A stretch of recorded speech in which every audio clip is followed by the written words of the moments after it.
They arrested a single father in front of his boss, his co-workers, and the woman who had slowly begun to believe in him. Rain hammered the unfinished railway terminal as police lights washed the steel beams in red and blue. Mason Reed stood in muddy work boots with his hands behind his back, listening to strangers whisper that they had always known something was wrong with him.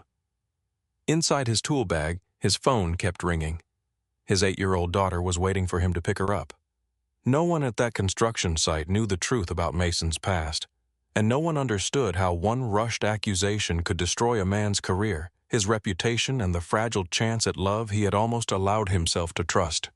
Stay until the end, because this story is about more than proving innocence. It is about who stands beside you before the truth becomes convenient, like the video and comment where you are watching from. 18 hours before the handcuffs closed around Mason Reed's wrists, the only sound in his kitchen was pancake batter hissing against a hot skillet. Outside Chattanooga was still dark. Rain pressed softly against the windows, and the old maple beside the porch moved in the wind like someone breathing in sleep. Mason stood at the stove in a gray t-shirt and worn jeans, turning pancakes with the same quiet focus he brought to every task. At the table, Ava Reed watched him over a library book about stars. "You made them square again," she said. Mason looked at the pancake in the skillet. "It is round. The one in my lunch. That is a sandwich. It has 4 equal sides. It fits better in the container." Ava closed her book and studied him with all the seriousness an 8-year-old could give to breakfast. "You make tactical sandwiches. There is no such thing as a tactical sandwich. There is when you make it." He tried not to smile. Ava saw it anyway. The kitchen was small, but nothing in it felt careless. Her backpack waited beside the door. Her inhaler sat in the front pocket where she could reach it. A permission slip had been signed beneath a magnet shaped like Saturn. On the refrigerator, a calendar held every school event in Mason's tight block lettering. Tonight, 6 o'clock science showcase. Ava followed his gaze. "You remember, right? I wrote it down. You write everything down. That is how people remember things." "No, that is how you remember things." Mason set the syrup on the table. "Eat." She took one bite, then looked toward the framed photograph near the kitchen window. Rachel Reed smiled from behind the glass, one hand resting on a younger Mason's shoulder. Beside the frame stood a vase of fresh white daisies. Mason changed them every Sunday. He never spoke about it. "Mom would have liked my project," Ava said. "She would have loved it. She would have said Saturn was too big. She would have said Saturn was perfect because you made it." Ava looked down. Miss Bennett said the same thing. Mason turned off the burner. "When did Caroline see it?"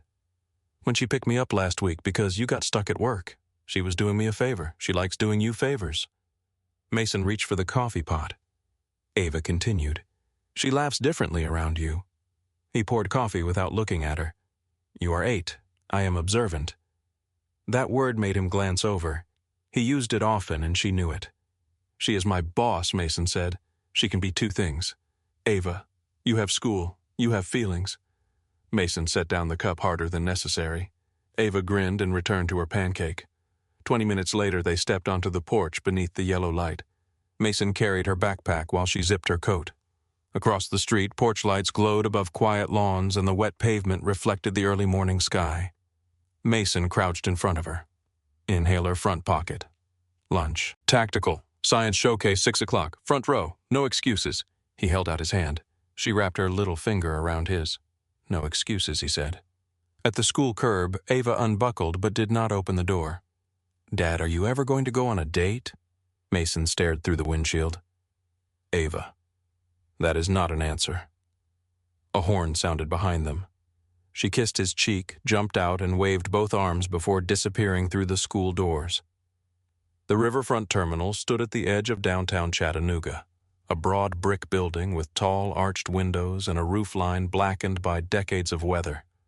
It had once carried travelers through Tennessee by the thousands. Now its marble floors were cracked, its ticket counters covered in dust, and vines had forced their way through the eastern wall. In 6 months, it was supposed to reopen as a community arts center. Mason arrived before sunrise. Rainwater dripped through temporary roofing. A loose tarp snapped above the second floor, and water ran toward a stack of newly delivered oak panels. Mason dropped his tool bag and moved quickly. He dragged the panels onto dry blocking, covered them with reinforced plastic, then climbed a temporary stairway to secure the tarp. By the time the first crew truck entered the lot, his jacket was soaked.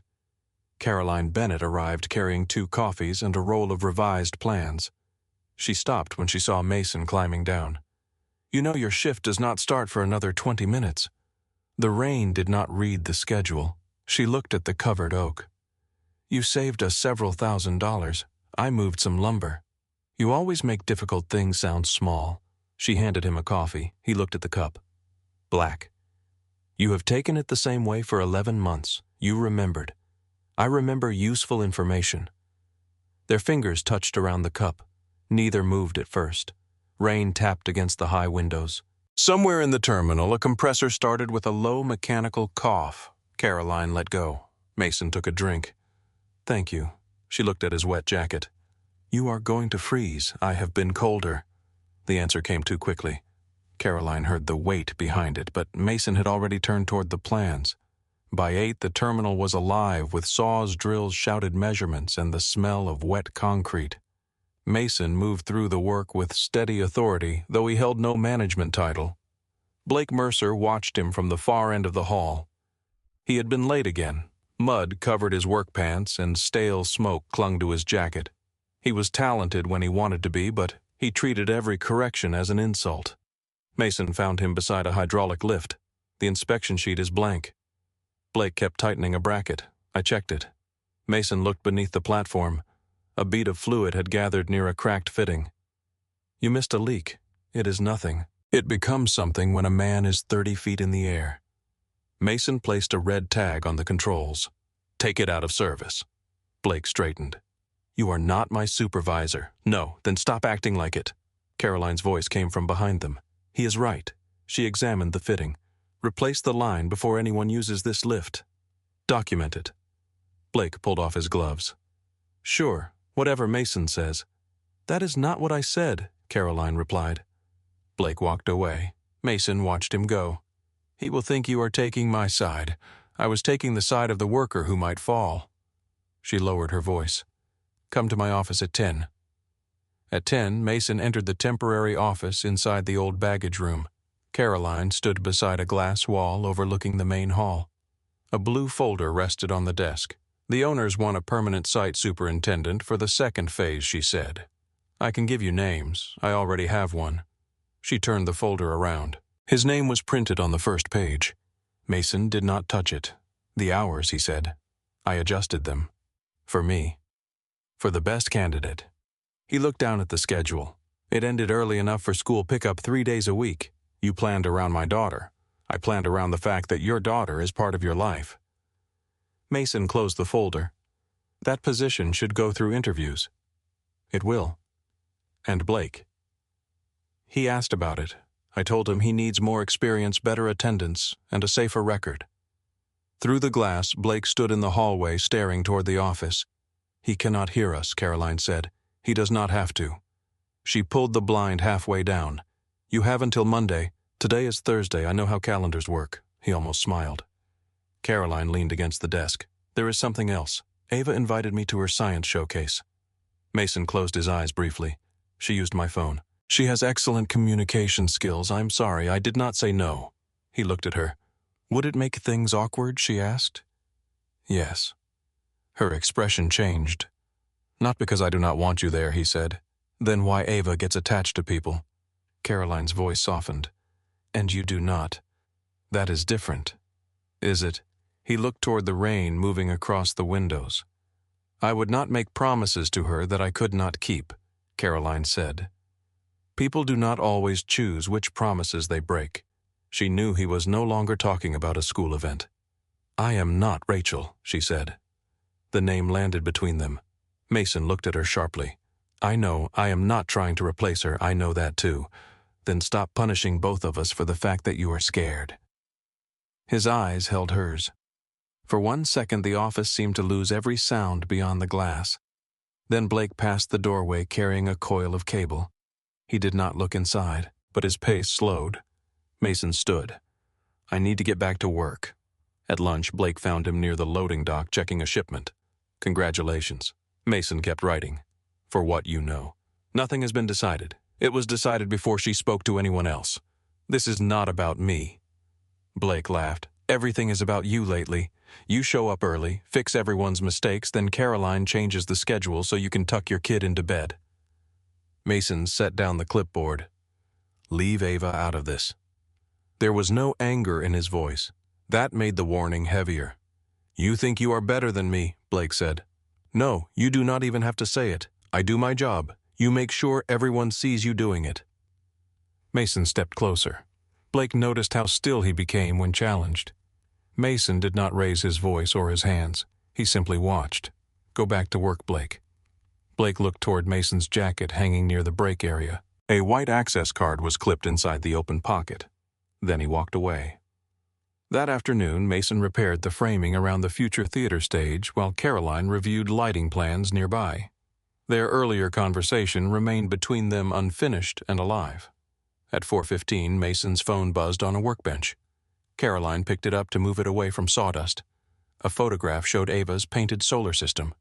The message read, "Please remind Dad the showcase starts at 6. He forgets everything except work. You can come too." Mason climbed down. "Your daughter has invited me again," Caroline said. "She is persistent. She gets that from you. No, I know when to stop." Caroline looked directly at him. "Do you?" He slipped the phone into his pocket. "I need to leave by 5. I already moved the crew meeting.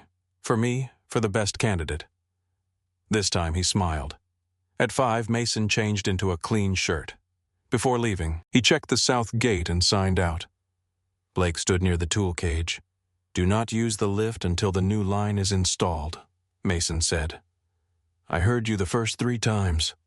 Mason walked to his truck. A minute later, Blake stepped outside. Mason's access card was visible through the half-open window. Blake looked toward the gate. No one was watching. At the school, Ava's classroom had been transformed into a small universe. Black paper covered the walls. Silver stars hung from fishing line. Children moved between tables carrying homemade rockets and painted planets. Mason entered at 5:58. Ava ran across the room. "You came. I said I would." She pulled him toward her display. Her model planets circled a bright yellow sun. Saturn was far too large. "It is perfect," Mason said. "You have not read the information cards." I looked at Saturn. Then Ava saw Caroline standing in the doorway. Caroline wore a dark coat and held a small bouquet of white daisies. "You came too," Ava said. "I was invited." For the next hour they stood together while Ava explained gravity moons and the possibility of life beyond Earth. Caroline asked serious questions. Mason listened to both of them, and for a few minutes something inside him loosened. They looked like a family. The thought frightened him enough to make him step away. Ava noticed. Caroline did too. Near the back wall, Ava joined 2 classmates for a group photograph. Mason and Caroline remained beside the display table. "She is extraordinary," Caroline said. Mason watched Ava straighten a paper star that had fallen from the wall. "She gets that from her mother, and from you." He shook his head. "Rachel could walk into a room and make people feel as if they had been waiting for her all day. I mostly make sure the doors are locked." Caroline looked at him. "You came here after working since dawn. You know where Ava keeps her inhaler, which planet she painted twice, and exactly how long she can pretend she is not tired. That counts for more than locking doors." Mason touched the chain beneath his shirt. His wedding ring rested there hidden against his chest. "I know how to take care of her. That is not the same as letting her see you happy." His eyes shifted toward Caroline. "You and Ava have been discussing my life. Ava discusses your life. I try to survive the conversation." That drew a quiet laugh from him. Across the room, Ava caught them smiling at each other. She gave Caroline an exaggerated nod of approval. Mason saw it. "She is not subtle. She gets that from you too. I am very subtle. You inspected my coffee before accepting it this morning. That was caution. That was suspicion." He looked at her for a long moment. "I trusted it." Caroline's smile faded into something gentler. "That is a start." Ava came running back before Mason could answer, holding a small certificate against her chest. She stepped between them and took one of Caroline's hands, then one of Mason's, as if the arrangement required no explanation at all. After the showcase, they walked into the cold rain. Ava began coughing before they reached the truck. Mason crouched beside her. Inhaler. She took one breath, then another. The wheezing did not ease. Caroline knelt beside them. "Should we call someone? I am taking her to urgent care. I can drive. I have her. Mason, let me help." For a second he almost agreed. Then Ava leaned into his chest. "I have her," he repeated more softly. Caroline stood. "Call me." At 10:18, Mason carried Ava into an urgent care clinic on the north side. Nurses placed a mask over her face and guided them into a treatment room. He sat beside the bed while medication opened her lungs. Her fingers stayed wrapped around his. "You missed dinner," she whispered. "So did you. Can we have pancakes when we get home at midnight?" Tactical pancakes. Mason laughed quietly.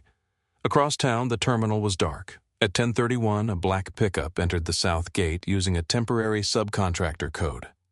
Blake parked behind the old baggage platform. He wore a hooded jacket and thin gloves.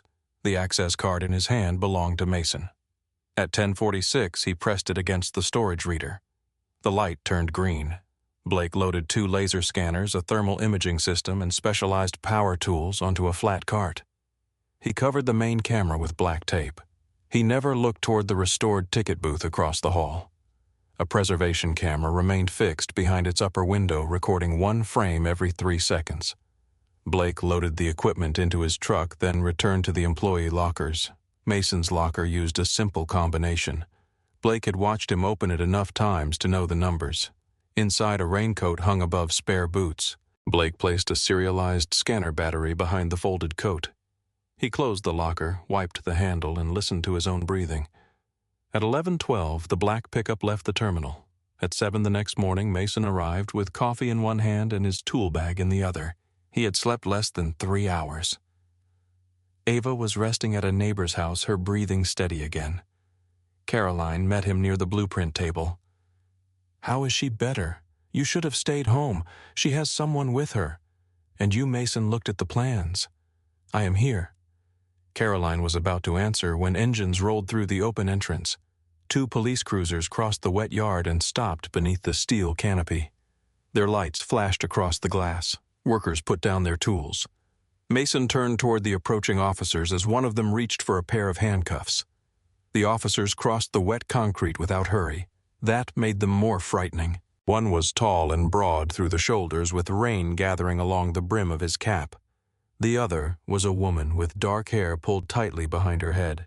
She studied the terminal as she walked, taking in the workers, the open gates, the tool cages, and every face turned in their direction.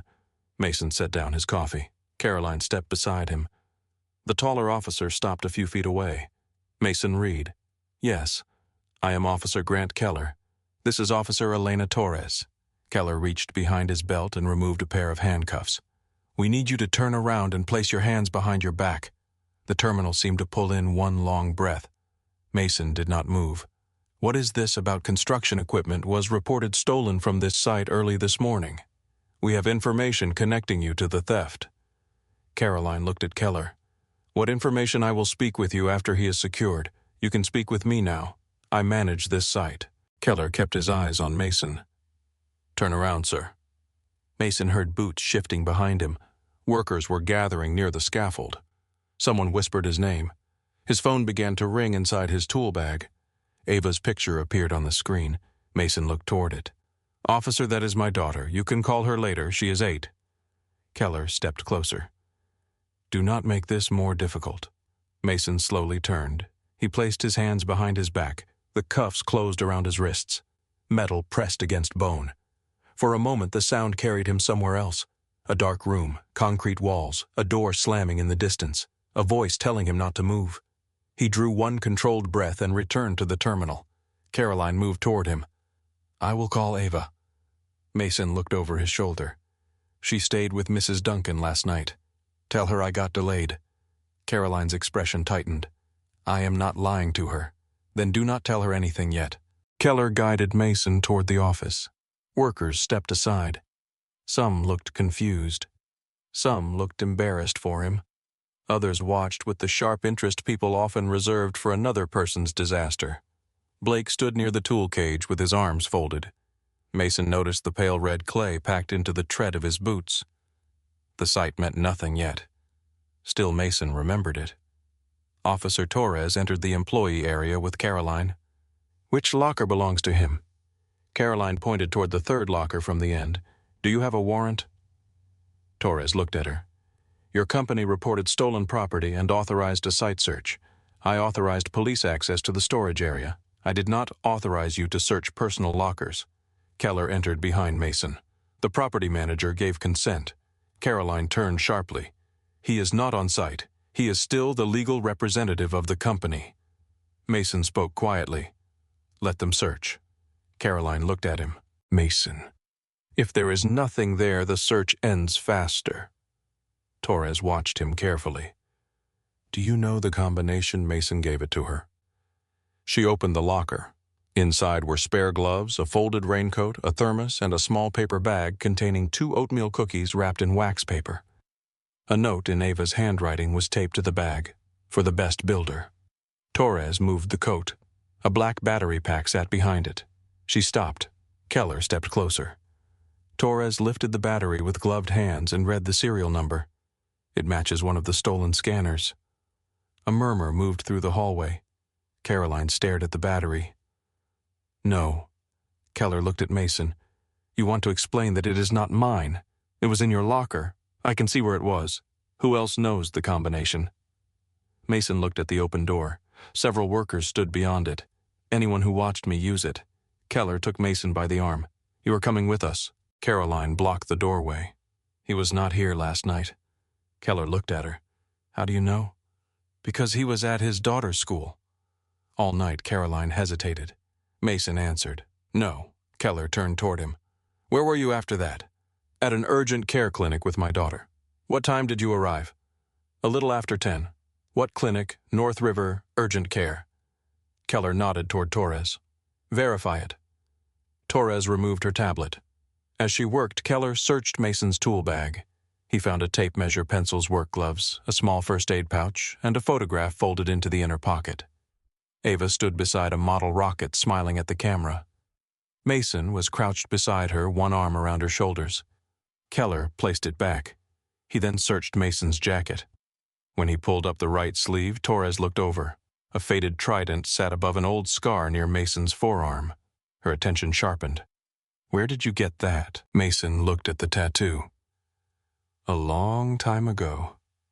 "That is not what I asked." He raised his eyes to hers. "Coronado, Class 261. Torres held his gaze. Her older brother had spent 12 years supporting naval special warfare units. She had grown up hearing names, places, and numbers that most people would never remember. She stepped away and entered Mason's information into the secure database. The page loaded slowly. Rain struck the office windows. Then the file appeared. Mason Reed, former Chief Petty Officer, Naval Special Warfare, multiple overseas deployments, Bronze Star with Valor, Purple Heart, honorable retirement, no criminal history, no arrests, no outstanding warrants. Torres read the page twice. Keller moved beside her. "What is it?" She turned the screen toward him. His expression changed, but only for a second. Mason saw it. Keller lowered his voice. "This does not clear him." "No," Torres said, "but it tells me we should slow down.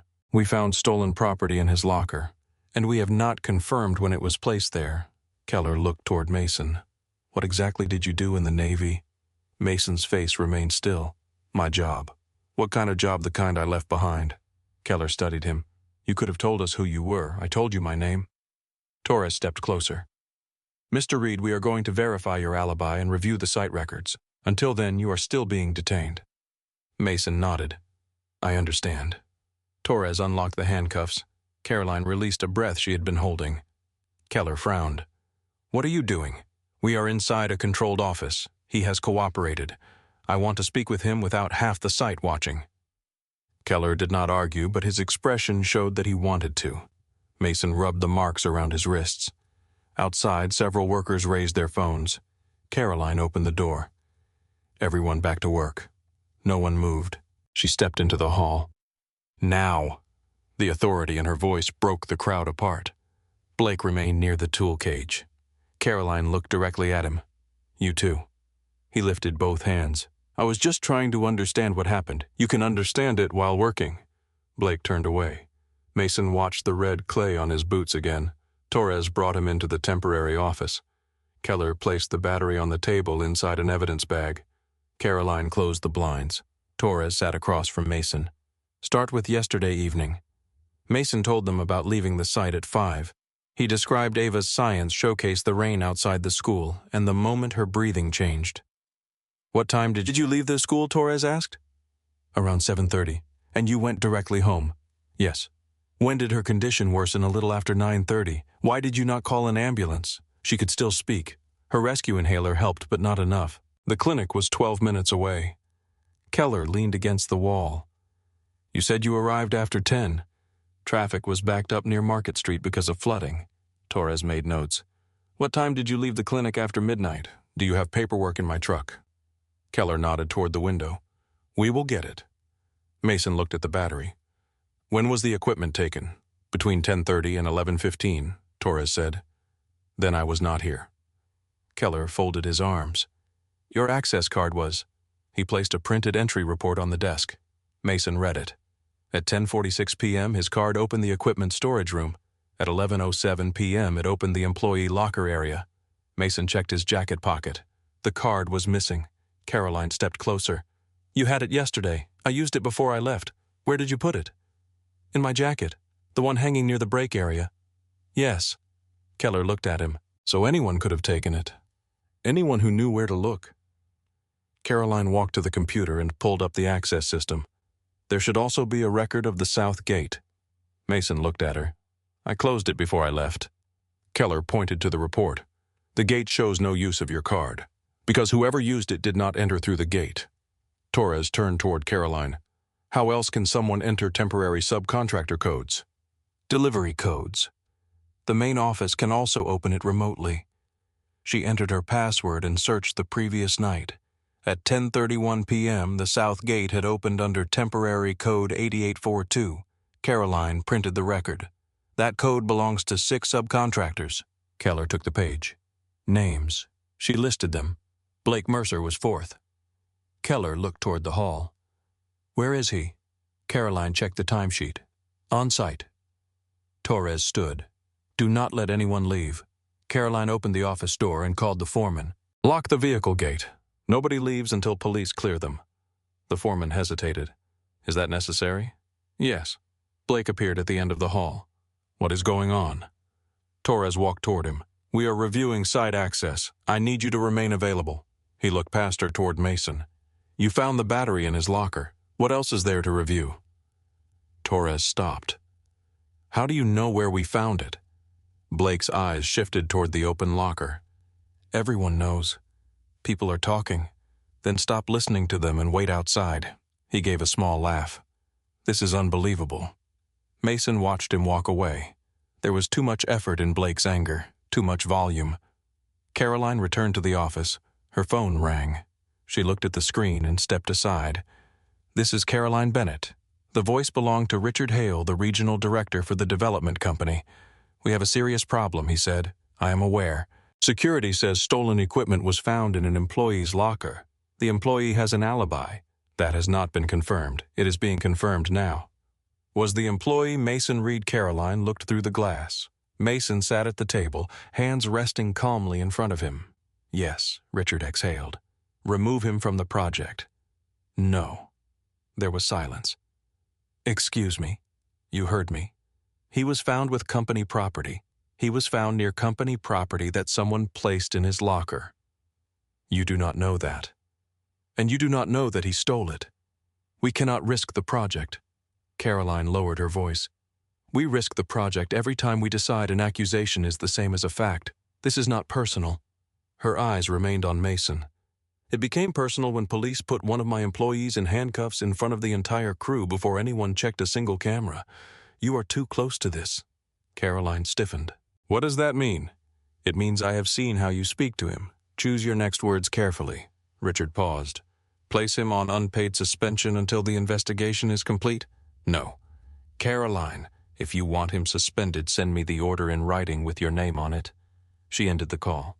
When she turned, Mason was watching her. "You should not have done that," he said. "Defended you, made this harder for yourself. You are worried about my career while your hands still have cuff marks. My problem does not have to become yours." Caroline walked closer. "That is not your decision." Torres returned with Keller. "The clinic confirmed Mr. Reed checked in with his daughter at 10:18 p.m., she said. He remained there until 12:24. Keller looked at Mason. "The clinic is at least 30 minutes from this site. Longer in last night's weather," Caroline said. Torres placed the written confirmation on the desk. "That gives him an alibi." Keller looked toward the evidence bag.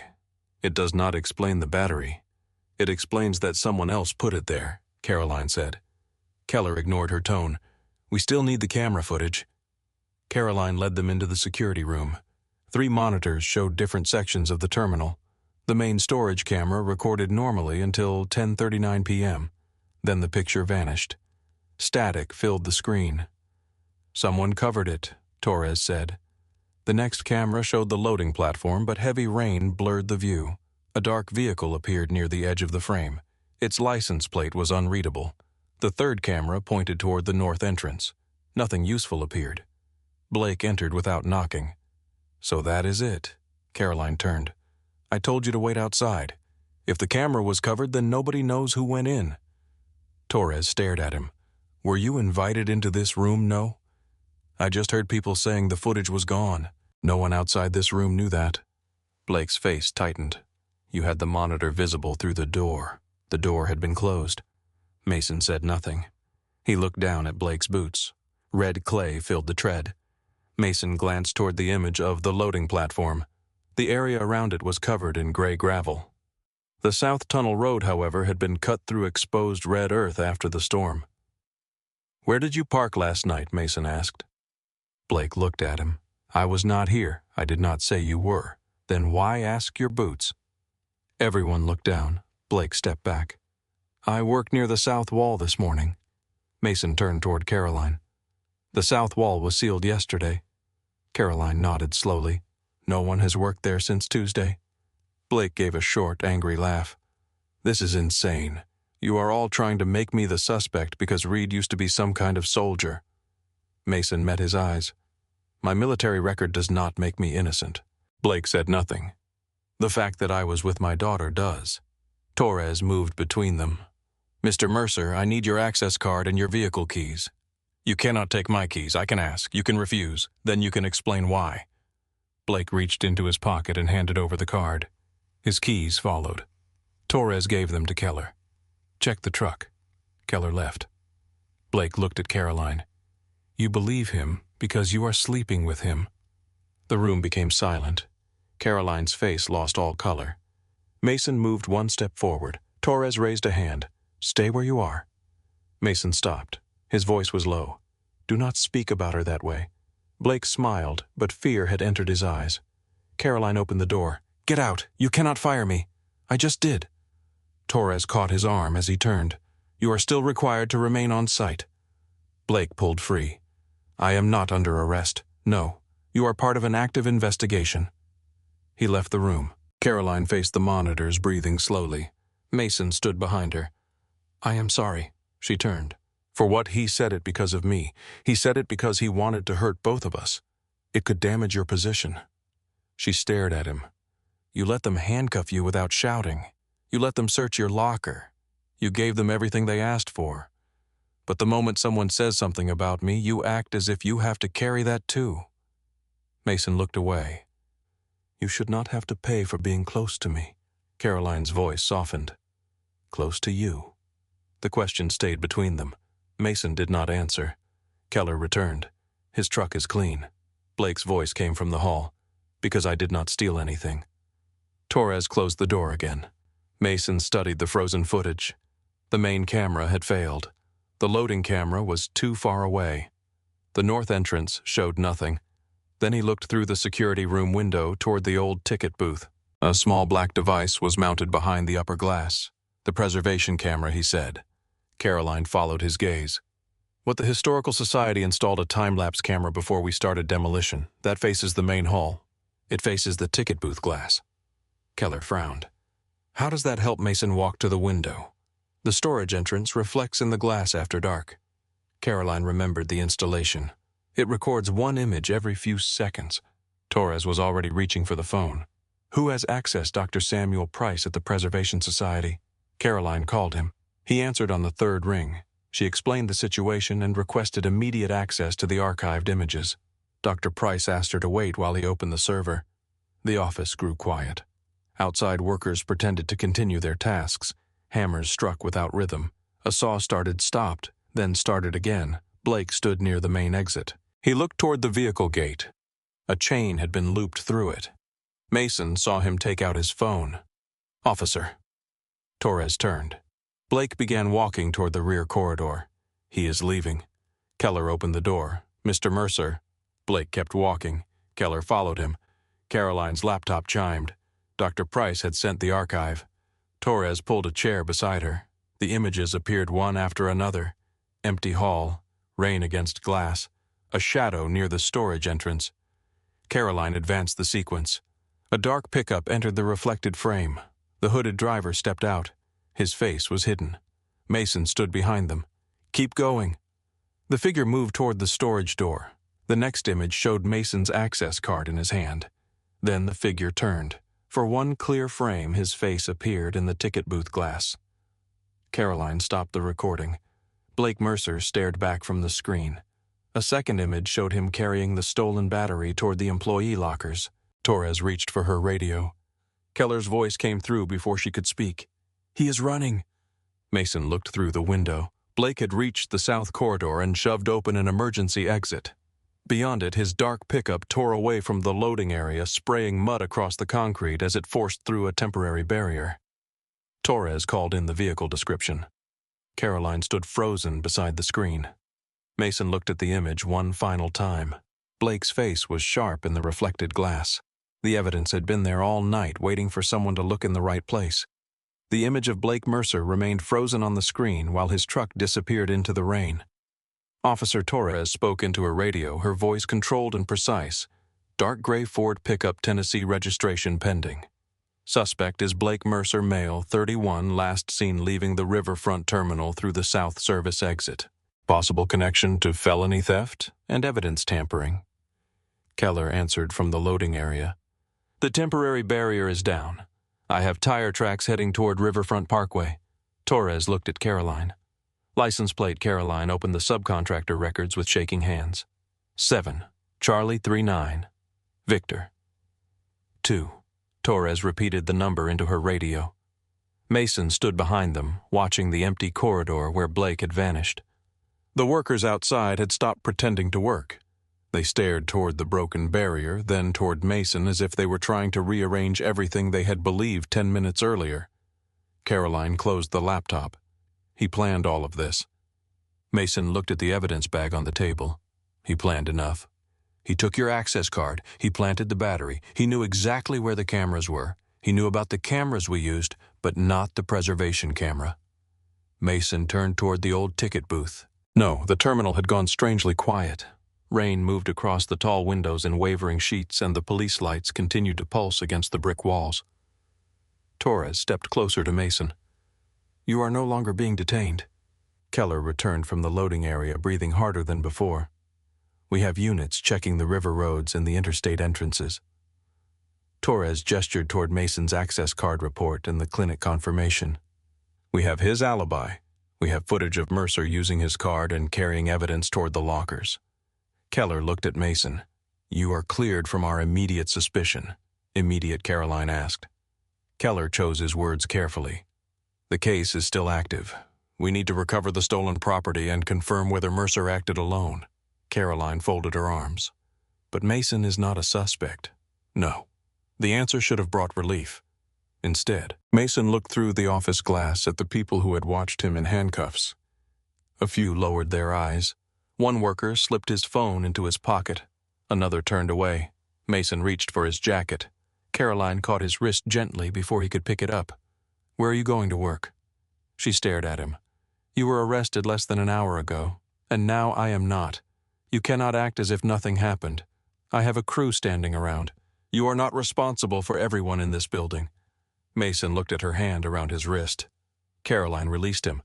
The red marks from the cuffs were still visible. Torres noticed them too. Mr. Reed, we need a formal statement. You already have one. We need a complete one. He looked toward the clock. I have to pick up my daughter this afternoon. We can work around that. Caroline stepped between them. He will give you whatever you need. First, you are going to let him call his daughter. Torres nodded. Mason took his phone from the tool bag. 3 missed calls from Mrs. Duncan appeared on the screen. 1 voicemail from Ava. He stepped into the unfinished theater and closed the door behind him. The room smelled of cut wood and damp plaster. Rows of temporary work lights hung above the open floor. Beyond the stage, rainwater traced silver lines down the high windows. Mason listened to the message. Dad, Mrs. Duncan said the police came to your job. She said maybe it was about the stolen tools. You did not take them, right? I know you did not. Call me. Her voice tried to sound certain. The fear beneath it was unmistakable. Mason called immediately. Ava answered before the first full ring. Dad, I am here. Are you okay? Yes, Mrs. Duncan saw something online. Mason closed his eyes.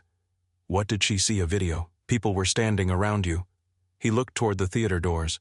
Someone at the site had uploaded the arrest already. Ava, listen to me. The police made a mistake. Did they put handcuffs on you? Yes. She became quiet. Mason lowered his voice. They took them off. They checked the cameras. They know I did not take anything. Then why did they do it? Because someone made it look like I did. Who we are still finding that out. It was not completely true, but he would not put Blake's name into her mind until the man was in custody. Are you coming home? Yes. You promise? Promise? Mason looked toward the rain. I promise. Ava breathed into the phone for a moment.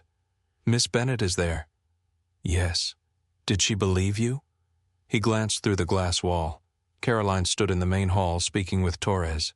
Her posture was firm, but one hand remained closed around the edge of her coat.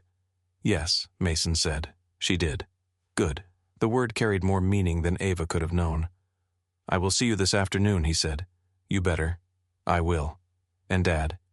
Yes. I knew you did not do it. Mason held the phone more tightly. I know, sweetheart. He ended the call and stood alone in the empty theater. The stage lights reflected in the polished sections of floor like small pools of fire.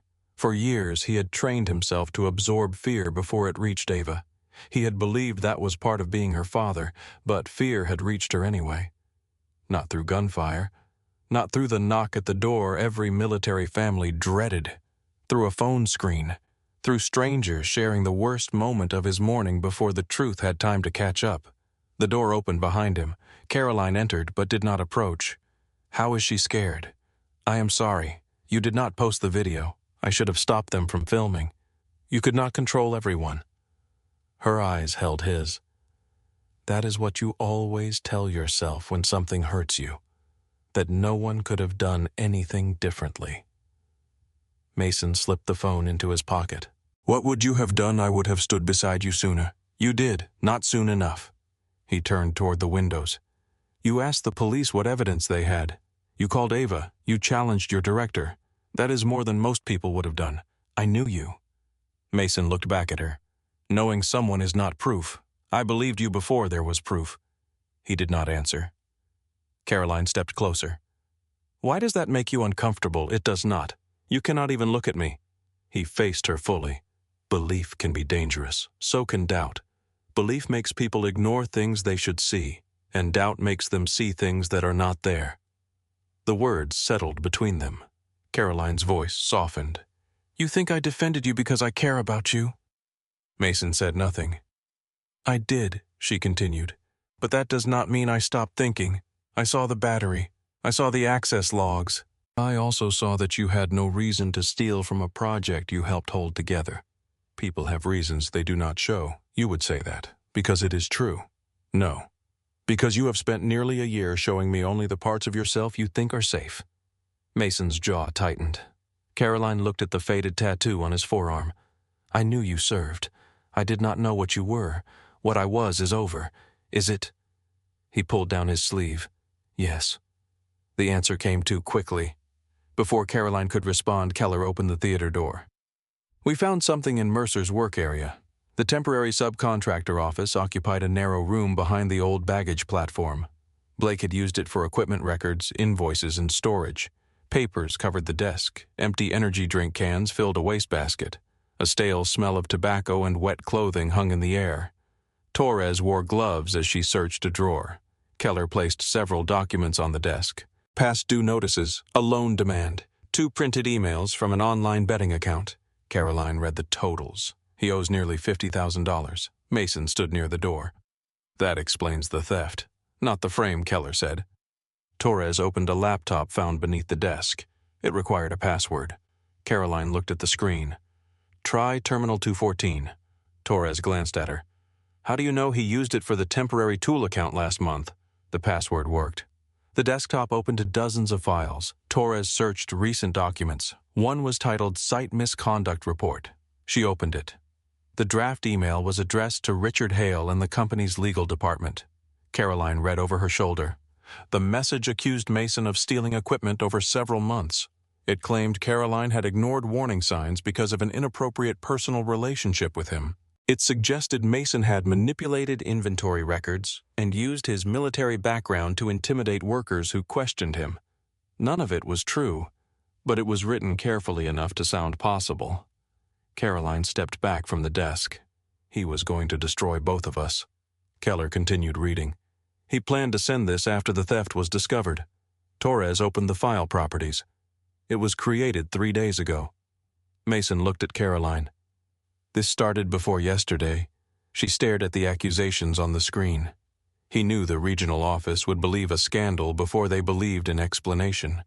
He knew what pressure points to use, Mason said. Caroline looked at him. Your reputation, my position, the fact that no one here knows much about your life. Mason's expression did not change. Blake had chosen the right target. A man who did not talk about himself gave other people room to write their own version. Torres found a second folder containing photographs of the storage room access panels, security camera angles, and employee lockers. One image showed Mason opening his locker. The timestamp was from 2 weeks earlier. He had been watching you, she said. Mason studied the photograph. The image had been taken from the break area. Mason's hand covered most of the number pad, but one finger was visible pressing the final digit. He did not learn the combination from one photograph, Mason said. Keller looked at him. What do you mean he watched me more than once? Torres closed the folder. This is premeditated. Caroline gripped the back of a chair. He came into my office on Monday asking about the superintendent position. I told him he was not ready. What exactly did you say, Torres asked? That he needed stronger attendance, better safety records, and more leadership experience? And then you offered the position to Mr. Reed. I offered him an interview and a written proposal. Keller looked at Mason. Did Mercer know? He saw the folder. Caroline added, he also heard part of a personal conversation. Mason looked at her. She did not look away. Torres noticed the exchange, but did not comment. Keller picked up the draft email. He intended to use that conversation to make the allegations believable. Caroline stared at the floor. Mason stepped closer to her. This is not your fault. He used me to make people doubt you. He used everyone. He knew exactly how it would look. Mason lowered his voice. Caroline, she raised her eyes. I am not ashamed of caring about you. The room became quiet. Even Keller looked away. Mason did not move. Caroline continued, her voice steady despite the color rising in her face. I am ashamed that I let the possibility of other people noticing keep me from saying it when you needed to hear it. Mason's expression softened, then closed again. Torres moved to another part of the desk, giving them the little privacy the room allowed. Keller cleared his throat. We need to identify where Mercer might take the equipment. Caroline returned her attention to the files. Construction scanners are difficult to sell locally. They have serial numbers. He could have a buyer outside the state, Torres said. Mason examined the photographs on the laptop. Blake had taken pictures of the loading area, the south gate, and the storage shelves. In the corner of one image was a yellow rental agreement. Mason enlarged it. Can you zoom in, Torres did? Most of the text was blurred, but a company logo was visible. Scenic City Storage. Keller took out his phone. There are 3 locations. Caroline checked the billing records. Blake submitted mileage reimbursement near the East Ridge location twice last month. Torres radioed dispatch. Send units to Scenic City Storage in East Ridge. Check for a unit rented to Blake Mercer or any known associate. Keller looked through Blake's contacts.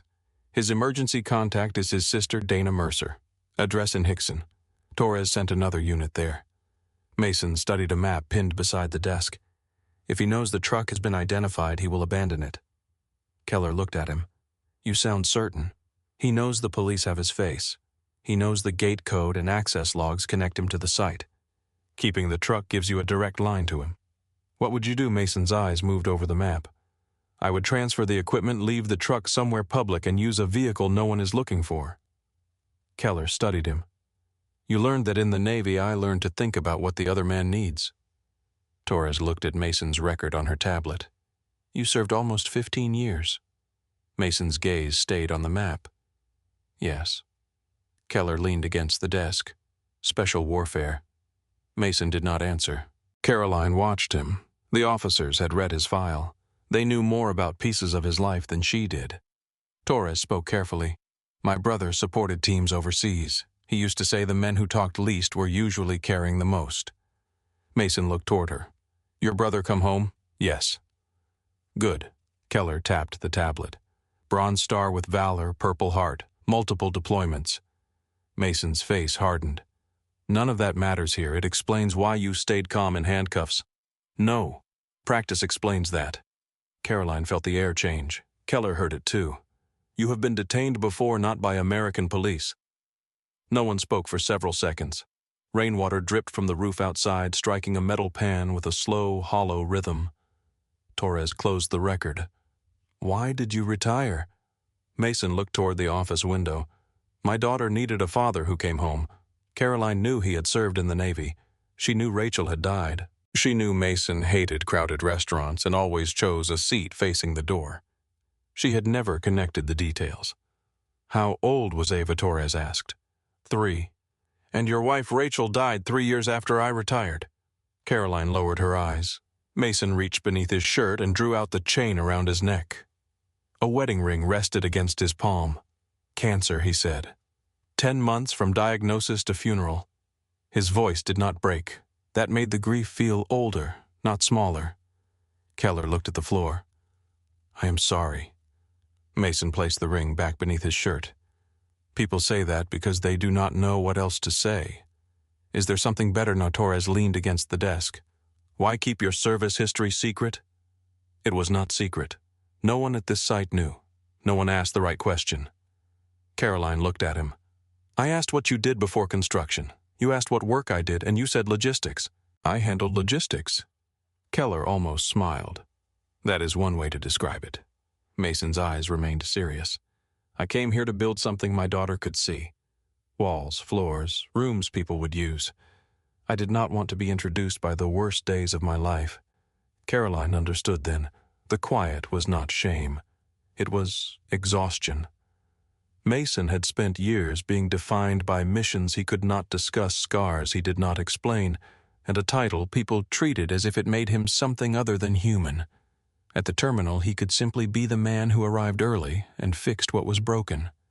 Keller glanced at the evidence bag. When we saw the tattoo, we slowed down. Mason looked at him. You should have slowed down before you saw it. Keller accepted the words without defense. You are right. My record did not prove I was innocent. No. My uniform did not prove it either. No. The clinic records did. The access logs did. The camera did. Torres nodded.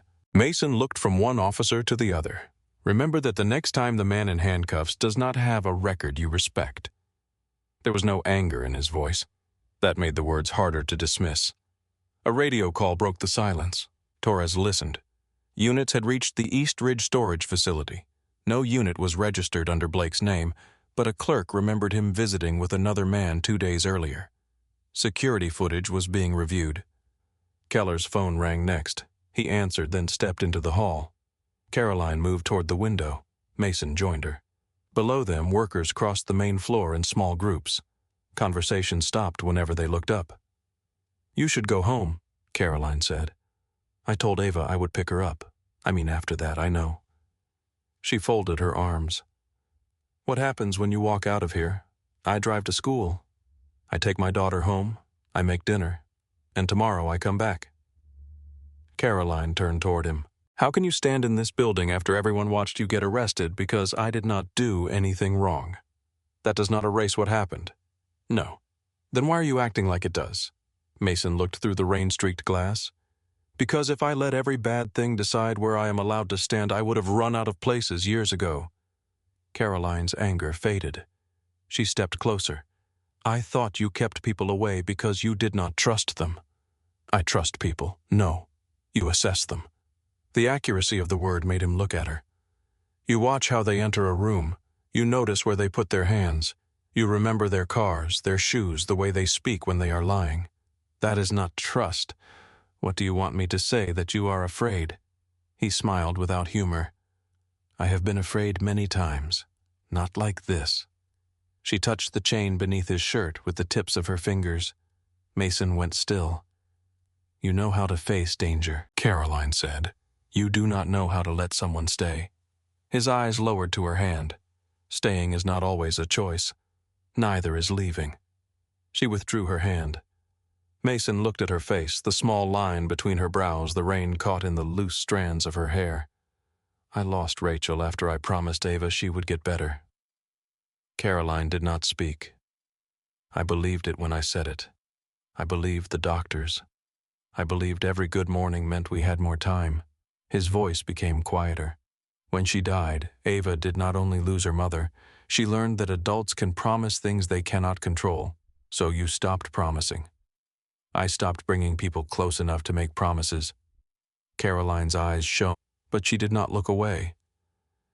You cannot protect Ava from grief by making sure she never loves anyone. I am protecting her from another person disappearing. And what about you? Mason turned toward the window again. Caroline stepped beside him. For almost a year I have watched you leave every room the moment it starts to matter. You make jokes. You talk about schedules. You find something that needs fixing. There is always something that needs fixing. Yes, there is. He looked at her. She was close enough that he could feel the warmth of her shoulder beside his. Before either of them moved, Keller returned. We found the truck. The moment ended without disappearing. Where Torres asked. Parking lot near the East Ridge storage site. Empty, keys gone.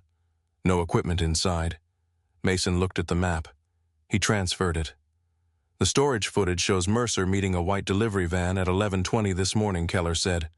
The plate belongs to a plumbing company. The vehicle was reported stolen 2 hours ago. Torres reached for her radio. Direction west on Ringgold Road. Traffic cameras lost it near the rail district. Mason turned toward the old freight map on the wall. The rail district spread south of downtown through abandoned warehouses, repair yards, and narrow streets where cameras were rare. Caroline's phone vibrated. She looked down. Unknown number. A photograph filled the screen. 2 stolen scanners sat inside a storage space beside power tools and sealed cases. Behind them was a corrugated metal wall marked with a strip of faded yellow paint. A message appeared beneath the image. Tell Reed to admit he helped me, or I send every message between the two of you to the company. Caroline's face tightened. A second message arrived. He took my future. I am taking his. Torres took the phone without touching the screen. Do not respond. Mason studied the photograph. Keller looked over his shoulder. Could be any warehouse. Mason enlarged the image. Near the lower right corner, half hidden behind a scanner case, white numbers had been painted over the yellow stripe. 2, 1, 4. Caroline leaned closer. Warehouse 214. Keller checked the map. There is no Warehouse 214 listed at the storage facility. It is not a storage facility, Mason said. His finger moved across the old railway map and stopped near the South Freight Yard. The terminal used to receive stone and steel through these buildings. Most were closed when the Eastern Line was abandoned. Caroline found the property records. Warehouses 208 through 220 belong to a holding company. They are waiting for demolition permits. Torres radioed dispatch. Send units to the South Freight Yard. Approach without lights. Suspect may be inside Warehouse 214 with stolen property. Caroline reached for her coat. Mason caught her arm. You are not going. It is company equipment. It is also a man who just threatened you. which is why the police need me to identify the property and the messages. You can identify them from here." Caroline pulled her arm free. "You do not get to decide where I am allowed to stand." Mason recognized his own words reflected back at him. Torres looked between them. "She can come to the perimeter. She stays behind the officers." Mason's jaw tightened. Caroline stepped closer until only inches separated them. "I will not go inside, Caroline. I am not asking permission." For 1 second he looked ready to argue. Then he exhaled. "Stay behind Torres. I said I would. Do not leave the vehicle until she tells you. Mason, promise me." Caroline held his gaze. "I promise." Torres opened the door. Caroline followed her into the hall. At the entrance she turned back. Mason stood beneath the old railway clock, his wet jacket over one arm, his face composed for everyone except her. She returned 3 steps and stopped in front of him. "You told me belief can be dangerous." "It can. I believe you are more than the worst things that happened to you." Mason looked at her as if the words had reached a place he no longer knew how to defend. Caroline touched his hand once. Then she walked away with the officers. The police vehicles left without sirens. Mason remained beneath the clock as the terminal doors closed behind them. His phone rang again. Ava's school appeared on the screen. At the same moment, far across the city, Caroline watched Warehouse 214 emerge through the rain, its broken windows dark, its loading doors partly open, and the stolen white van parked beneath a rusted light. The school secretary spoke before Mason could say hello. "Mr. Reed, Ava is safe, but she is upset. A few students saw a video of what happened at your job." Mason closed his eyes. The terminal around him had begun to move again, but every sound felt distant. Hammers struck wood. A drill whined near the upper balcony. Workers crossed the main hall without looking directly at him. What did they say to her? Nothing cruel, at least not in front of a teacher. They asked whether you were going to jail. Mason looked toward the rain beyond the doors. "Let me speak to her." A moment later, Ava came onto the line. "Dad." Her voice was small. "I am here. Mrs. Green said you are not in trouble anymore." "That is right." "Then why is everyone looking at the video?" Mason had no answer that would make sense to an 8-year-old. "Because people sometimes share things before they understand them." "Did they hurt you?" "No." She was silent. Mason looked at the red marks around his wrists. "They scared me more than they hurt me. Are you coming to my showcase?" He checked the clock above the terminal entrance. The school program began in less than 2 hours. "Yes. You promise." The word caught inside him. He thought of Rachel. He thought of hospital rooms and hopeful doctors. He thought of promises made in the dark because a little girl needed to hear that her mother would come home. Mason pressed the phone closer. "I'm going to do everything I can to be there." That sounds like a work answer. Despite himself, he smiled. "It means I have not quit." Ava breathed out slowly. "Miss Bennett said you never quit." Mason looked toward the road where Caroline's car had disappeared behind the police vehicles. "She said that?" "Yes." Ava paused. "Is she with the police?" "Yes." "Is she in danger?" The question changed his posture. He turned toward the old freight map still open on the office table. "She is staying with the officers." "That was not my question." Mason heard himself in her voice. "She is going to be careful. You should tell her." "Tell her what?" "That you care if she comes back." Mason said nothing. Ava lowered her voice. "You always look at the door when she leaves." The line remained quiet for a moment. Then the secretary called Ava's name in the background. "I have to go practice," Ava said. "I will see you soon. Bring Miss Bennett." "We will talk about that later. That means yes." The call ended. Mason lowered the phone. Across the city, Officer Torres stopped her cruiser behind a line of abandoned freight cars. Keller parked beside her. Rain tapped against both vehicles, soft enough to conceal movement, but heavy enough to blur the warehouse windows. Caroline sat in the rear seat of Torres's cruiser. Warehouse 214 stood 70 yards away. The building was long and low, constructed of stained brick and corrugated steel. Half the windows had been broken years earlier. Weeds pushed through cracks in the loading yard. A rusted sign hung above the main entrance by one chain. The stolen white van was parked beneath a loading canopy. Its rear doors were open. No one stood near it. Torres turned in her seat. You stay here. Caroline nodded. You do not open this door unless one of us comes back for you. I understand. Not if you hear shouting. Not if you see movement. Not if you think someone needs help. I understand. Torres held her eyes for another second, making certain. Then she and Keller stepped into the rain. 2 additional patrol units approached from the Western Service Road. The officers moved without sirens or flashing lights. Caroline watched them spread out. Her phone remained inside an evidence sleeve on the seat beside her. Blake's messages were still visible through the clear plastic. He took my future. I am taking his. She read the sentence again. Blake believed Mason had taken something from him simply by being trusted. He believed Caroline had robbed him by recognizing another man's ability. In his mind, every choice made by someone else had become an injury against him. A metallic sound came from inside the warehouse. Then another. Caroline leaned toward the windshield. Torres reached the open loading door and disappeared behind the wall. Keller moved toward the van. A shadow crossed one of the broken windows. Caroline stopped breathing. Inside Warehouse 214, Blake Mercer dragged a laser scanner across the concrete floor and shoved it toward the van. His hands shook. He had removed his jacket and sweat darkened the back of his shirt despite the cold. Several tool cases were already stacked inside the vehicle. A metal pry bar rested against the rear bumper. A second phone lay on a wooden crate beside him. The screen displayed a message from an unknown buyer. 10 minutes. Then I am gone. Blake checked the time. He had imagined the plan differently. The equipment would disappear. Mason would be arrested. Caroline would be questioned by the company. Blake would sell the tools, clear part of his debt, and wait for the superintendent position to open again. He had imagined himself calm. He had not imagined the second camera. He had not imagined how quickly Mason would see through the access records. He had not imagined police vehicles appearing near the rail yard before the buyer arrived. A reflection moved across the metal wall. Blake turned. Officer Keller stood beside the loading entrance. Blake Mercer. Blake stepped backward. Do not move. Torres appeared from the opposite side. Show us your hands. Blake looked from one officer to the other. I can explain. Then keep your hands where we can see them. He raised them slowly. Keller moved closer. Blake's eyes shifted toward the van. Torres saw it. Do not. Blake ran. He crossed the warehouse floor and grabbed the pry bar from the bumper. Keller drew his weapon. Drop it.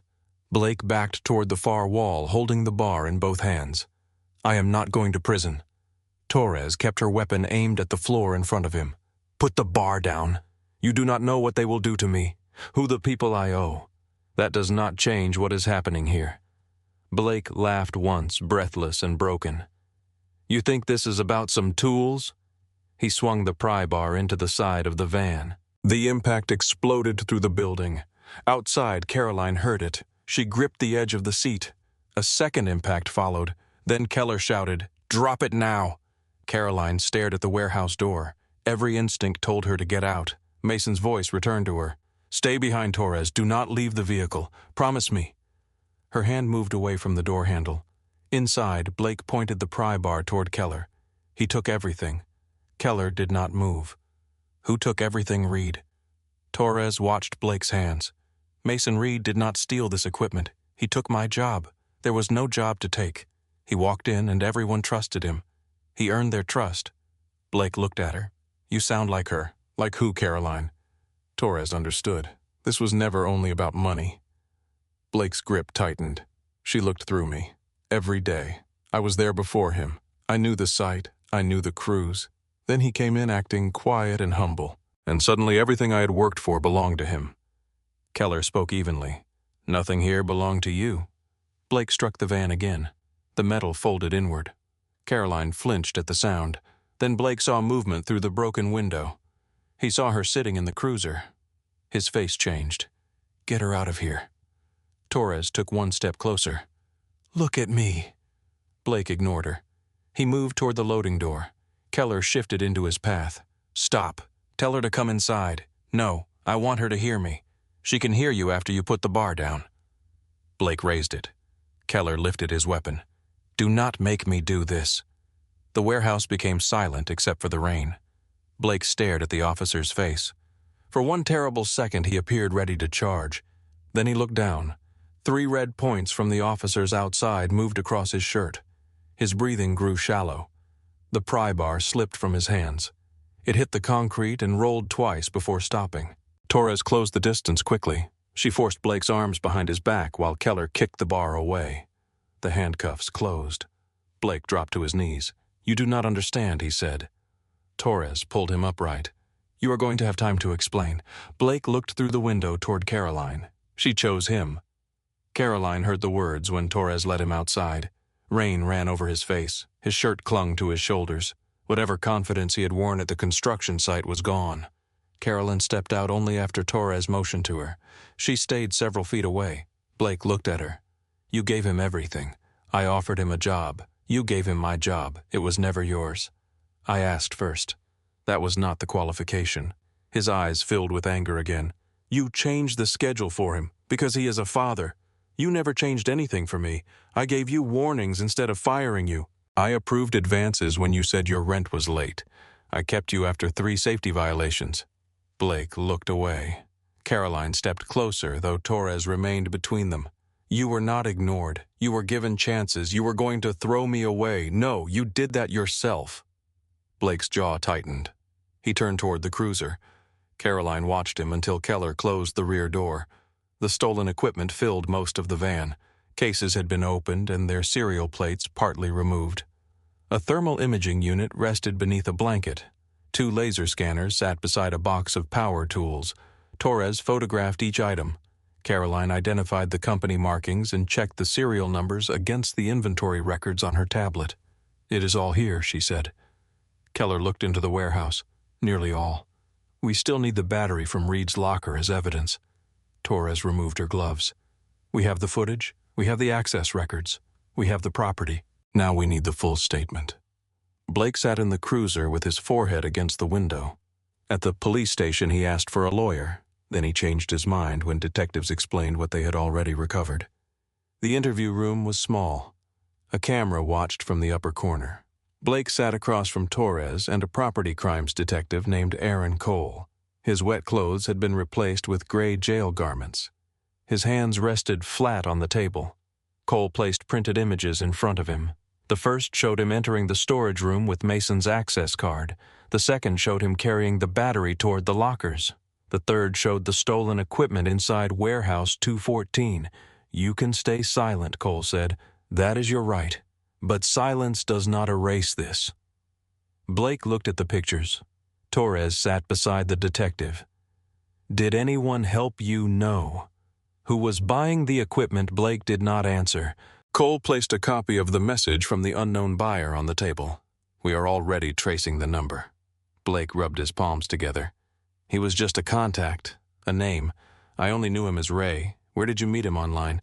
Through what site?" Blake gave them the name of a private resale group. Cole wrote it down.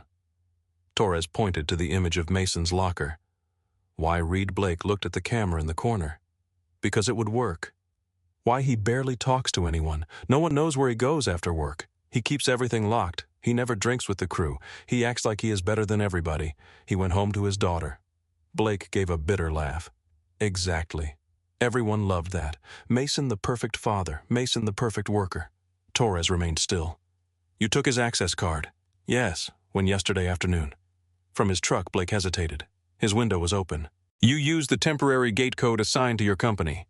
"Yes." "You covered the main camera?" "Yes." "You entered the storage room with Mason's card and removed the equipment?" Blake stared at the table. "Yes." "You planted the battery in his locker?" "Yes." The word was nearly a whisper. "And you created a false report accusing him of stealing over several months?" Blake nodded. "Say it." "Yes." "Why include Caroline Bennett?" His eyes changed. "She was the reason anyone would believe he got away with it. That was not my question."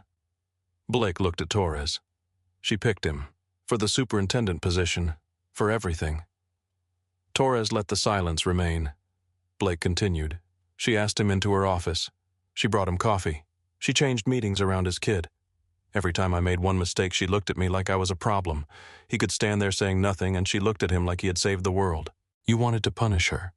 I wanted her to see she was wrong, so you threatened her.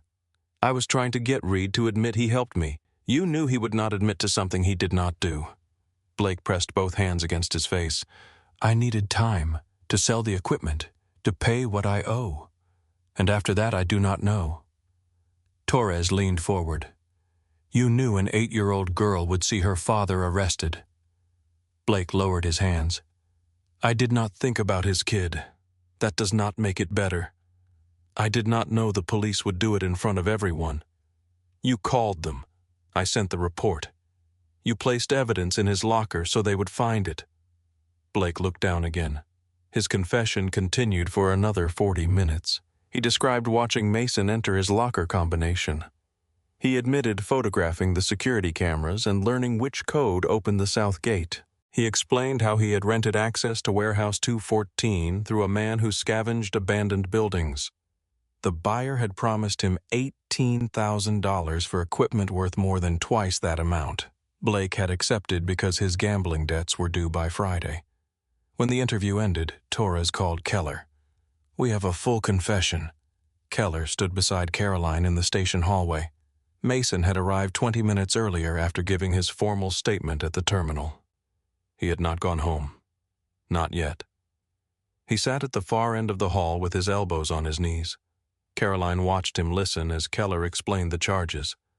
Felony theft, burglary, evidence tampering, false reporting. Identity misuse connected to the access card. Possible additional charges related to the threats and the stolen van. Mason nodded once. Did he act alone? Yes, Torres said. The buyer did not help with the theft or the frame. Detectives are looking for him. Caroline sat beside Mason. It is over. Mason looked through the station windows at the gray afternoon. Not for Ava. No, not for the people who saw the video. No. Caroline touched the back of his hand. He did not pull away. Torres stepped in front of him. Mr. Reed, I want to be clear. You have been fully eliminated as a suspect. Blake Mercer confessed to taking your card, using it to enter the storage room, stealing the equipment, and planting evidence in your locker. Mason looked at Keller. And the arrest record. You were detained during an investigation, Keller said. You were not booked or charged. The report will show that you were cleared. The video will not show that. Keller lowered his eyes. No. Mason stood. The movement made Keller straighten. Mason did not raise his voice. You came to my workplace with handcuffs before you reviewed the access logs. We received a report that property had been found in your locker. You found it after you arrived. Keller nodded. Yes. You had one statement from a company representative and a record showing my card had been used. Yes. You did not ask where I was before you put me in cuffs. Keller took the words without interrupting. We moved too quickly. Mason looked at Torres. You slowed it down after I saw your tattoo. That is the problem. Torres's face tightened. Mason continued. My service record made you look at me differently. I am grateful that you checked. But the next man may not have a trident on his arm. He may not have commendations. He may not know how to stay calm while strangers tighten metal around his wrists. Torres nodded. You are right. My past did not prove I was innocent.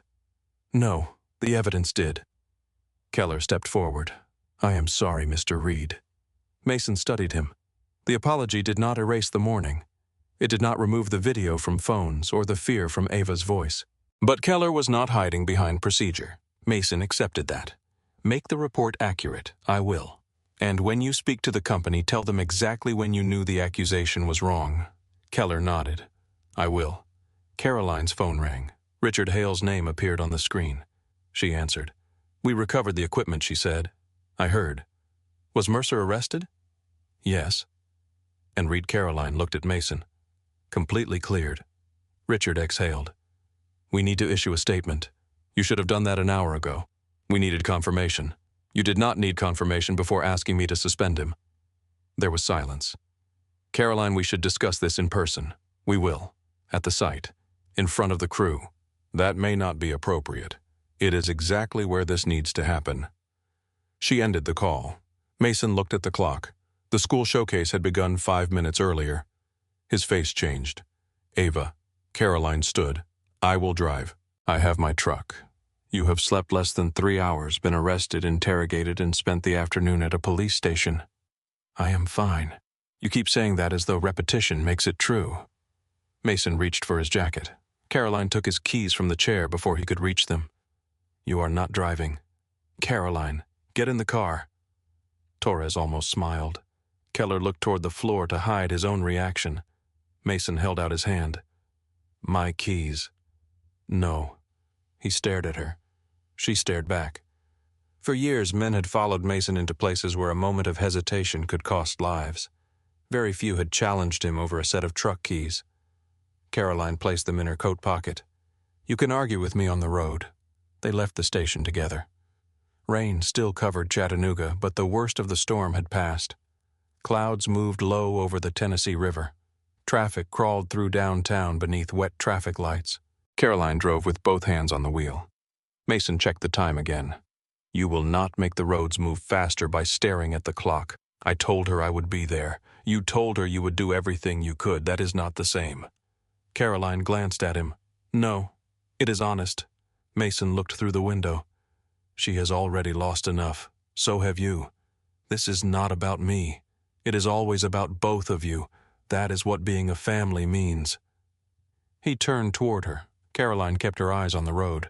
You cannot protect her from every disappointment, she said. You can only make sure she does not face them alone. Mason looked down at his hands. The cuff marks had darkened. I heard her voice this morning, he said. She was trying to make me feel better. She loves you. She should not have to protect me. She was not protecting you. She was reminding you who you are. Traffic stopped near an intersection. Caroline turned to him, and she was right. Mason looked at her for a long moment. You believed me? Yes. Before the clinic called. Yes. Before the footage. Yes. Why? Caroline's expression softened. Because I have watched you for almost a year. That is not evidence. No, it is intimacy. The words stayed inside the car. Mason looked away first. Caroline faced the road as traffic began moving again. I know how you speak when you are worried, she said. I know you check every ladder before anyone climbs it. I know you keep cookies from Ava in your locker even when they are hard enough to break a tooth. I know you leave work at exactly 5 on Thursdays because she has music class. Mason almost smiled. She hates music class. She told me. Then why does she go? She says you already paid for the semester. That sounds like her, Caroline continued. I know you carry your wedding ring even though you never touch it when anyone is watching. I know you stand near exits.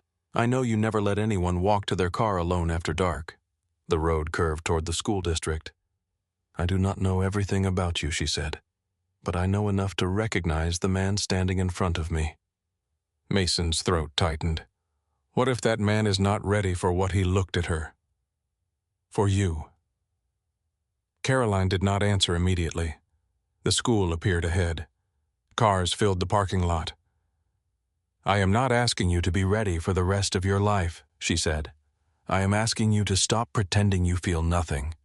Mason watched parents hurry beneath umbrellas toward the auditorium. I do not feel nothing. I know. She parked near the curb. Mason opened the door. Caroline caught his sleeve. He turned. You should tell me the rest when you are not running into a school. He looked at her hand, then at her face. Come with me. Caroline released his sleeve. This is Ava's night. She asked me to bring you. A smile touched her mouth. That sounds like Ava. Mason stepped into the rain. Caroline followed. They crossed the parking lot together, moving quickly beneath the dark sky. Mason reached the auditorium doors first. Inside, the lights were low. A child stood on stage explaining the phases of the moon. Mason searched the rows. Mrs. Duncan saw him from the back and pointed toward an empty seat beside her. Before he could move, the teacher announced Ava's name. Ava stepped onto the stage wearing a cardboard astronaut helmet painted silver. Her model solar system stood on a table behind her. She looked toward the audience. Her eyes found the empty seat. Her shoulders dropped. Then Mason moved into the aisle. Ava. He did not say it loudly. She heard him anyway. Her face changed. The fear disappeared first, then the disappointment.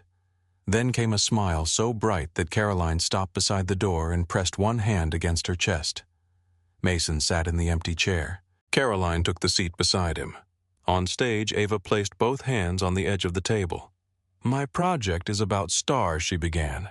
Some stars look small because they are very far away, but they can still be bigger and stronger than they look. Mason lowered his head for a moment. Carolyn's hand rested on the seat between them. He looked at it. Then he placed his hand over hers. She did not turn toward him. Neither of them spoke.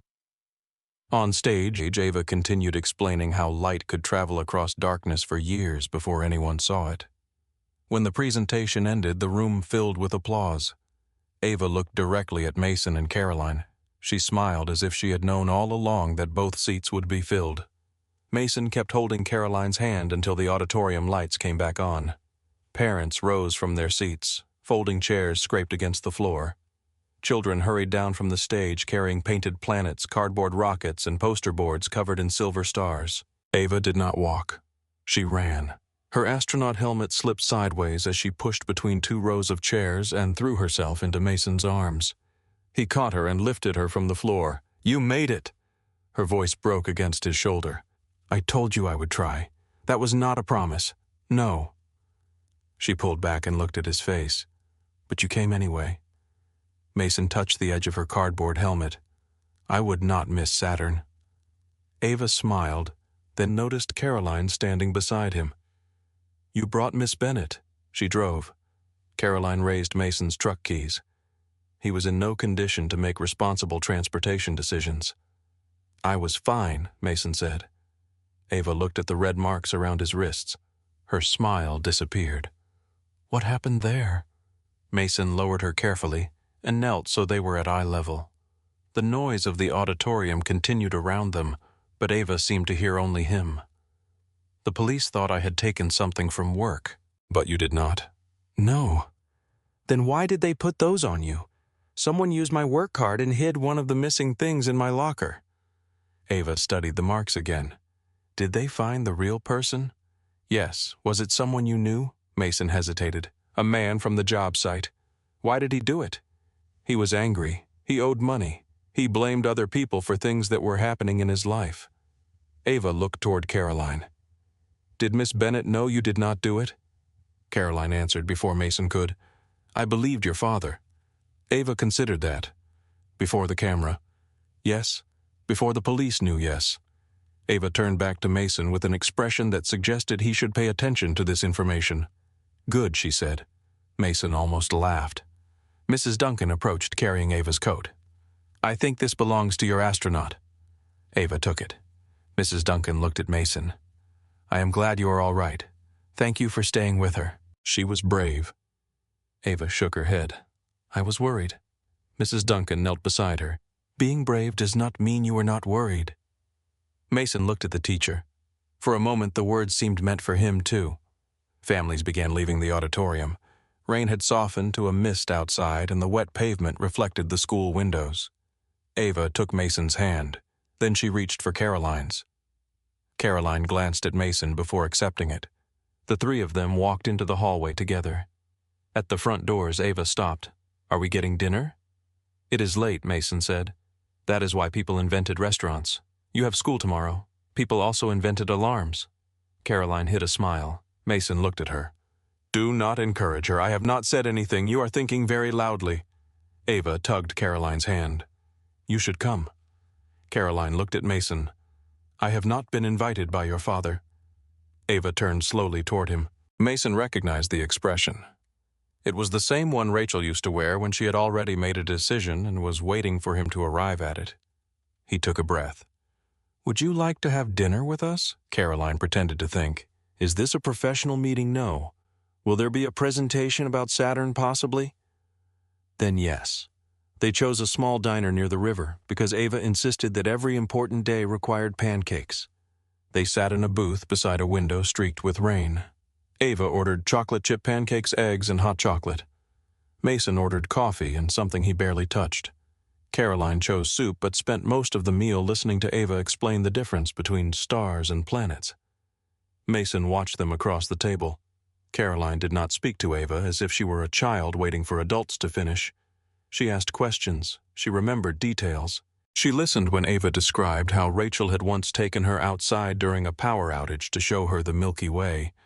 "My mom knew all the stars," Ava said. Mason looked down at his coffee. Caroline answered gently.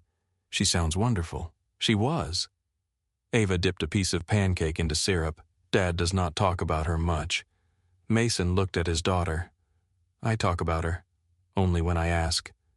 The words were not an accusation. That made them harder to avoid. Caroline kept her eyes on Ava. What was her favorite star? Ava looked at Mason. He knew the answer. Sirius, he said. Because it was the brightest, no. Because sailors used it to find their way. Ava smiled. You remembered? I remember everything about her. Caroline looked at the wedding ring beneath Mason's shirt, though it remained hidden. Ava leaned across the table. You can remember Mom and still be happy. Mason sat very still. The diner lights reflected in the dark window behind her. For a second, he saw Rachel's expression in Ava's face. Not her features exactly. Her certainty. Her refusal to let him hide inside silence. Caroline reached for her water. Ava, your father has had a difficult day. He has difficult days all the time. Mason raised an eyebrow. Ava shrugged. He just does not tell anybody. Caroline looked at him. That sounds accurate. Mason pointed toward Ava's plate. Finish your pancakes. She smiled because she knew she had won something. The next morning, Mason returned to the terminal. The rain had ended, leaving the sky pale and clear above Chattanooga. Sunlight entered through the tall, restored windows and fell across the main floor in long golden rectangles. Conversation stopped when he walked inside. Mason carried his tool bag in one hand. His access card had been replaced. A temporary badge hung from his jacket. He crossed the hall without lowering his eyes. The same workers who had watched officers place him in handcuffs now watched him return. Some looked ashamed. Others looked relieved. A few looked uncertain about what they were supposed to say. Mason reached the blueprint table and set down his bag. The foreman, Leonard Price, approached first. Leonard was nearly 60 and had worked construction since before Mason joined the Navy. He removed his cap. I should have said something yesterday. Mason opened the plan set. What would you have said that you would not steal from us? You did not know that. I knew you. Mason looked at him. The words sounded different after Caroline had said them. Leonard continued. I watched them take you away and I stood there. They did not take me away. You know what I mean. Mason nodded. Leonard looked toward the workers gathered behind him. We saw the battery. We saw the cuffs. Most of us decided the story before anyone knew the facts. Mason closed the plans. You do not have to apologize for being confused. I am not apologizing for confusion. Leonard met his eyes. I am apologizing for turning confusion into certainty. Mason accepted the distinction. Thank you. One by one, other workers approached. Some apologized directly. Some only shook his hand. One young electrician admitted he had shared the arrest video in a group chat. I deleted it, he said. Mason looked at him. Deleting your copy does not delete everyone else's, I know. Then tell the people you sent it to what happened. I will. Tell them Blake confessed. I will. Tell them the police cleared me before noon. The electrician nodded. I will. Caroline entered through the east doors with Richard Hale, the regional director. Richard wore an expensive coat and shoes unsuited for a construction site. 2 company attorneys followed him. Caroline's expression made it clear she had not invited them for a private conversation. She called the crew into the main hall. Workers formed a loose half-circle near the unfinished stage. Mason remained beside the blueprint table until Caroline looked at him. Then he joined her. Richard stepped forward. Yesterday, this project experienced a serious theft and a deeply troubling accusation against one of our employees. His voice sounded prepared. He continued. Evidence has confirmed that Mason Reed was deliberately framed by a subcontractor who has now confessed. Mr. Reed had no involvement in the theft. Mason watched the faces in front of him. Richard turned toward him. On behalf of the company, I apologize for the speed with which we responded and for the harm caused to your reputation. Mason did not answer immediately. Richard glanced toward the attorneys. Caroline remained still beside him. Finally, Mason spoke. Was my suspension order written? Richard shifted. No formal order was issued. You asked Caroline to remove me. Yes. Before the police checked my alibi. Richard looked toward the crew. That decision was made to protect the project. Mason's voice remained calm. Protect it from what? The possibility that stolen property had been connected to an employee. It had been hidden in an employee's locker. Yes, that is not the same thing. Richard nodded slowly. No, it is not. Mason looked toward the office where Torres had found the battery. My service record made the officers reconsider their first assumption. A few workers glanced at the faded tattoo on his forearm, but I do not want a special policy for men with military records. Richard listened. The next person accused here may not have commendations. He may not have a clean record. He may not know how to speak calmly while everyone watches. Mason looked across the hall. Check the evidence before you destroy someone in public. Richard glanced at Caroline. She did not rescue him. We are revising the company procedure, he said. What procedure? Richard took out a folder. Security footage and access records must be reviewed before disciplinary action is announced unless there is an immediate safety threat. Personal lockers will receive tamper seals. Access cards will be updated with individual codes. Managers will receive additional training on handling accusations. Mason nodded. And Pay Richard seemed confused. For anyone suspended during an investigation, Mason said, do they lose pay before the facts are known? One of the attorneys whispered to Richard. Richard answered, future suspensions pending investigation will be paid until evidence supports further action. Mason looked at Caroline. She gave the smallest nod. That is better, he said. The meeting ended without applause. Mason preferred it that way. People returned to work. Within minutes, saws and drills filled the terminal again. Mason climbed to the second floor and inspected the repaired roof covering. The work felt familiar beneath his hands. Lumber had no opinion about him. Steel did not whisper. A level either showed a straight line or it did not. Caroline found him near the future balcony. She carried the blue folder from her office. You made Richard change company policy before 9 in the morning. He needed something useful to do. She handed him the folder. The superintendent offer. Mason opened it. The revised schedule remained inside. School pickup days were written into the agreement. Evening meetings could be attended remotely. Emergency calls would rotate among 3 supervisors instead of falling entirely on him. You changed more than the hours. I removed the reasons you were going to use to say no. He looked at her. That seems unfair. I manage construction contracts. Fairness is flexible. Mason read the salary. It was more than he had expected. Enough to repair the roof at home. Enough to add money to Ava's college account. Enough to stop calculating every grocery bill before reaching the register. Caroline watched him. You earned it before yesterday. What happens if the company thinks you chose me because of us? Her expression softened. There is an us now. Mason looked down at the folder. I am trying to speak honestly. Then keep going. He closed the folder. I care about you. Caroline waited. He looked toward the empty stage below. I cared before yesterday. I cared when you brought coffee and pretended it was only because you remembered useful information. I cared every time you stayed late so I could leave early for Ava. He drew a slow breath, and I was afraid that caring would give life another way to take something from us. Caroline stepped closer. I cannot promise that nothing will hurt. I know. I cannot promise that I will always know the right thing to say. I know. I cannot promise forever because you are not ready to hear it. Mason looked at her. But I can promise that I will not disappear because things become difficult. He studied her face. For years, promises had sounded like traps to him. This one did not ask him to believe in a life without loss.